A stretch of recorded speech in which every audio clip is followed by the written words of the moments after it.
In this video, we'll look at the elimination mechanism for ethanolic hydroxide ions with halogenoalkanes. Again, part 2, where we'll look at a secondary haloalkane or halogenoalkane, where we have an asymmetric halogenoalkane. There are two options for the elimination of this halogenoalkane. There are two different adjacent hydrogen atoms. That one and that one. Obviously there are two other hydrogen atoms on this carbon and one other on that carbon, but for simplicity I'll just omit them in this mechanism.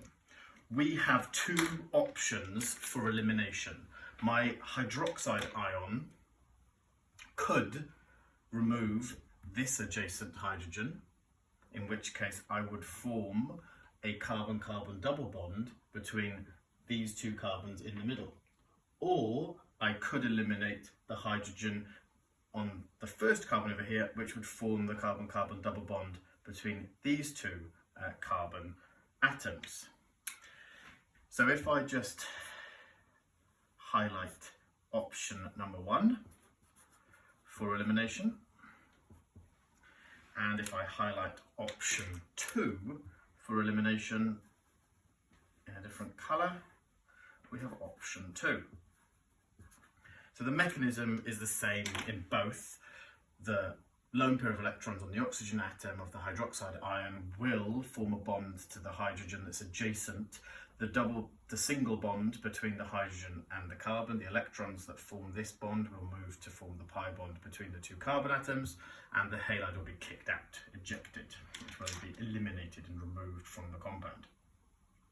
Following that through, if option 1 were to take place, we are going to form our double bond between the first carbon and the second carbon of this chain.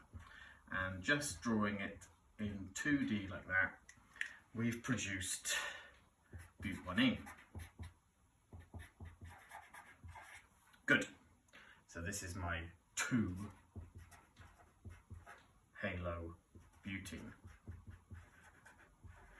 Butane, sorry, from my original reactant. If we go for option 2, however, let's have a look, let's eliminate. We will form the carbon-carbon double bond between the two carbons in the middle. That will still have 3, that will have 1 left bonded to it, 1 hydrogen, and so on. And that will give us but2ene. Oh no, it won't. Remember, whenever you have an alkene, you need to look for geometric isomerism.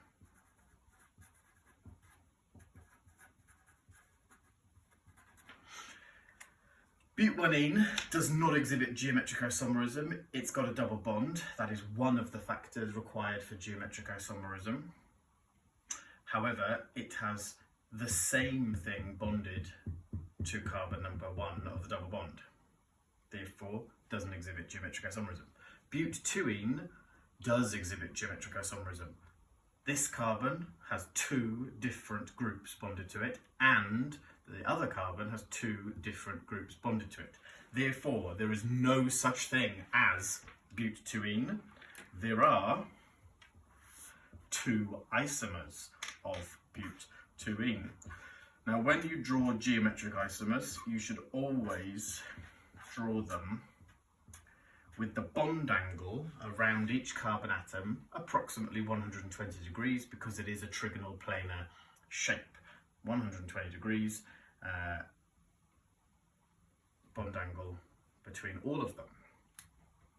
And you can pop in, I'm just going to draw the carbons for simplicity, like so, or like so. So I'm not drawing my hydrogens just for simplicity in all of these cases. These are the but2enes. They are the 2 geometric isomers of but2ene. two ways of these. Which one is E and which one is Z? Z. If you remember Zameside, the carbon, the groups with the highest priority according to the Carnegie-Prelog rules are these two. They're on the same side of the carbon-carbon double bond. They're both pointing down this way towards me. So this is Z, and these two are opposite. So they are entgegen. So the elimination reaction of a 2-halobutane will produce 3 products: but-1ene, Z-but-2ene, and E-but-2ene.